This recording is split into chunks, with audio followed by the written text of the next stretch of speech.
నేను దూరముగా అన్యజనుల యొద్దకు నేను పంపుదురని నాతో చెప్పాను. ఈ మాట వరకు అతడు చెప్పినది వారు ఆలకించుచుండిరి.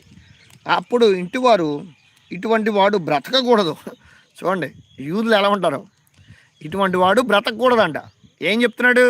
మరి మీకంటే నేను గొప్ప మీరేమో అసలు పైపైన మీకేం తెలీదు, ధర్మశాస్త్రం అంతా నేను వడపోచునోడిని, పిహెచ్డి చేశాను అయ్యా నేను, కానీ అందులో ఏమి లేదు, యేసుప్రభువులోనే ఉంది, మీరు అందరూ ఆయన నమ్ముకోండి, బాగుపడండి అని చెప్తుంటే వీళ్ళందరూ ఏమంటున్నారు? యూదులందరూ